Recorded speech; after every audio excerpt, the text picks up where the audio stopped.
నిజామాబాద్ జిల్లా ఆర్మూర్ నియోజకవర్గంలోని బూత్ అధ్యక్షులు ముఖ్య నాయకుల సభ్యత్వ నమోదు సన్నాహక సమావేశం ఆర్మూర్లోని ఎస్ఎస్కే ఫంక్షన్ హాల్లో ఘనంగా నిర్వహించారు.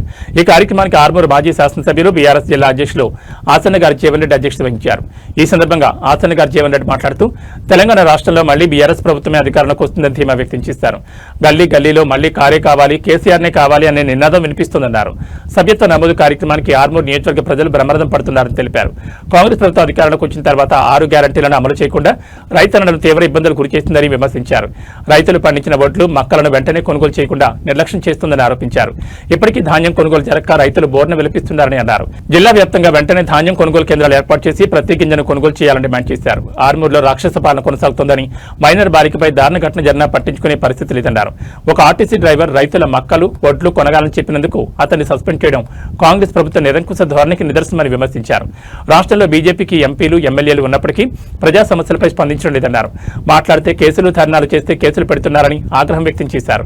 సోషల్ మీడియాలో మాట్లాడిన కేసులు నమోదు చేస్తూ ప్రజలను భయాందోళన గురి చేస్తున్నారని ఆరోపించారు. తెలంగాణలో కేసీఆర్ ప్రభుత్వం ప్రతి హామీని అమలు చేసి రైతన్న గుండెలోని ఇచ్చిపోయిందని పేర్కొన్నారు.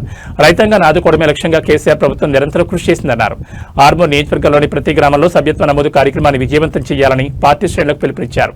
ఈ కార్యక్రమంలో VC Goud, Vemula Prashanth Reddy, Bajireddy Govardhan, Bigala Ganesh Gupta, Hanumanth Shinde, Vithalrao, social media in-charge Krishank, Vijay Bharathi, Rajaram Yadav తదితరులు పాల్గొన్నారు.